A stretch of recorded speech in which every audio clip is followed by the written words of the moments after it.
এই শাকগুলো ভাজি কর। কিরে তুই শাক আনাইলি কে? কি করবো, প্রত্যেকদিন শাক খাওয়া যায়? এবার ঈদে মনের মাধুরী মিশে কেনাকাটা করো, কোনো সমস্যা নাই। শখের জন্য সুন্দরী মাইয়ে বিয়ে করছিলাম, আসলে এই সমাজে গরিব হয়ে জন্ম নেওয়াটাই অপরাধ। যাই শাকটা বাসায় দিয়েছি।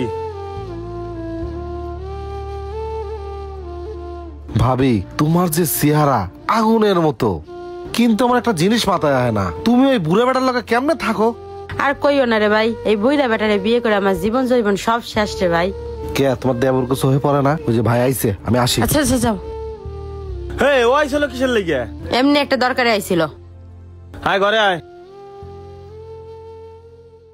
এই ধর এই শাকগুলো ভাজি কর। আরে ধুর, কিরে তুই শাক ফেলে লিখে?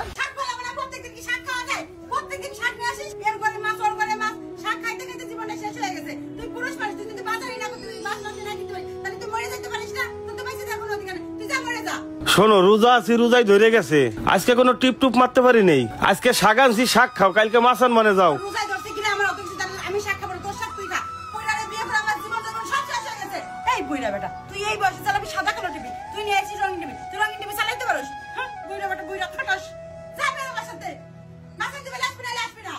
একটা ঈদ আসলে ঈদ মার্কেট করে দেওয়ার খবর থাকে না শালার বুইড়া। এবার যদি তুই আমার ঈদ মার্কেট করে না দিস তো সংসার আমি করবো না।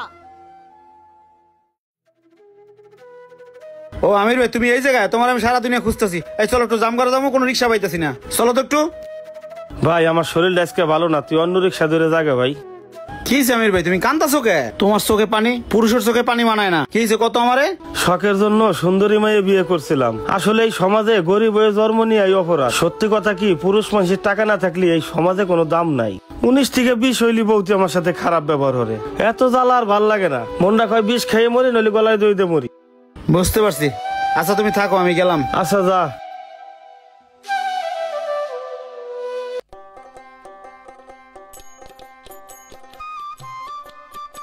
এই প্রতিবার এসে যে কাহিনী করে এবার কিন্তু সেই কাহিনী করতে পারবা না। আরে সমস্যা নাই, তুমি দেখো খালি কোনটা নিবা। আচ্ছা ঠিক আছে।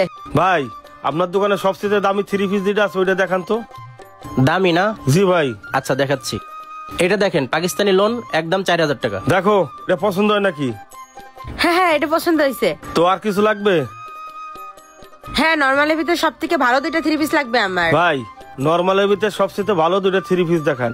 এই যে ভাই, নরমালের মধ্যে ভালো, এগুলা একদম 1000 করে। আচ্ছা এগুলো প্যাক করে দেন তো। শালার বইরা দিয়ে আজকে যা চাইতেছি তাই দিতেছে। আচ্ছা শোনো, আমি যা চাচ্ছি তাই দিচ্ছ। আমার কসমেটিক কেনার টাকা রাখছো তো? রাখছি, 5000 রাখছি। ওরে বাবা তাই?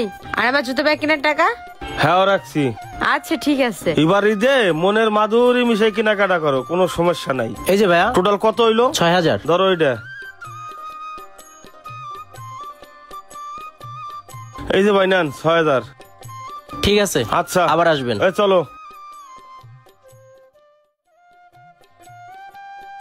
ভাবি কি নেবেন কাকা, কি লাগবে? হ্যাঁ বেটা, আমার কোচ কাকার, আমার বড় কোচ ভাবি। এই দেখো জুতা কোন জোড়া পছন্দ হয়?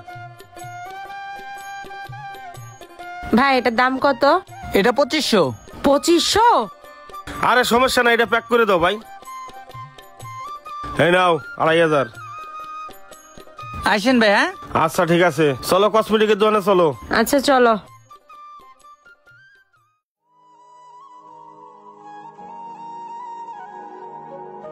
আচ্ছা তুমি যে আমার এত টাকা মার্কেট করে দিলা, তাই টাকা কই পাইছো? লোন উঠাইছো নাকি? না। তাহলে কই পাইছো? টাকা কই পাইছে আমি বলতেছি।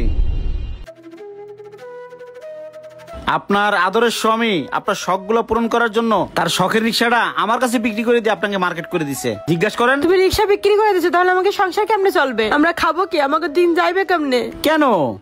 দামি 3 পিস কিনছেন, দামি ব্যাগ কিনছেন, দামি জুতা কিনছেন, সেগুলা খাবেন? মুন্না আমি সিদ্ধান্ত নিছি আমার রিক্সাটা বিক্রি করব। ভাই তুই ভালো একটা কাস্টমার দেখ। আমির ভাই কি এমন হয়েছে, তুমি রিক্সা বেচবা কে? রিক্সাটা বেইছে ওই টাকা দিয়া এবার ঈদে বউয়ের সব শখ গুলো আমি পূরণ করুম, তাও আমার বউর মুখে আমি হাসি দেখতে চাই। বুঝতে পারছি, কিন্তু তুমি যে রিক্সাটা বেচবা, কিন্তু এই রিক্সাটাই তো তোমার একমাত্র রুটি রুজি। এটা চালাই বাজার করো, এটা বেচলে খাবা কি? দরকার ঈদের পরে আমি ওরে ভিক্ষে করে খাও, তাও আমার বউরে আমি সুখী দেখতে চাই। আচ্ছা তোমার রিক্সা আমি কিনবো, তুমি আমার সাথে চলো, আমি তোমার টাকা দিচ্ছি, আসো। শোনেন, যার যতটুকু সামর্থ্য তার ঠিক সেইভাবেই চলা উচিত। আপনি একজন রিক্সাওয়ালার ঘরে বউ হয়ে আসছেন, আপনার তো এতটুকু কমন সেন্স থাকা উচিত যে ওনার কতটুকু সামর্থ্য আছে। রোদ নাই, বৃষ্টি নাই, ঝড় নাই, তার মধ্যে সে রিক্সা চালায়, তারপরও সংসারে অভাব অনটন আপনাকে বুঝতে দেয় নাই। আপনার স্বামী আপনাকে কতটা ভালোবাসে এটা আপনি কখনো বুঝতে চান নাই। স্বামী যেমনই হোক, কালা হোক ধলক, তারপরও সে আপনার স্বামী। আচ্ছা শোনো, চল আমরা ঈদ মার্কেট গুলো ফেরত দিয়ে আসি। এখন আর ওগুলো ফেরত নিবে না।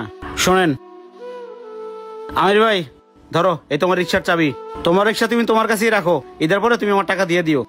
ভাবি আসি, ভালো থাকেন। শোনো, আমার অনেক বড় ভুল হয়ে গেছে, আসলে আমি তোমার সাথে অনেক অন্যায় করছি, স্বামীর কোনো মূল্য দিই নাই, তুমি আমারে মাফ করে দিও, এরকম ভুল আর কখনো হবে না। আচ্ছা বউ, তুমি যা হতো তোমার ভুল বুঝবার পারছো, এইটাই আমার কাছে অনেক কিছু।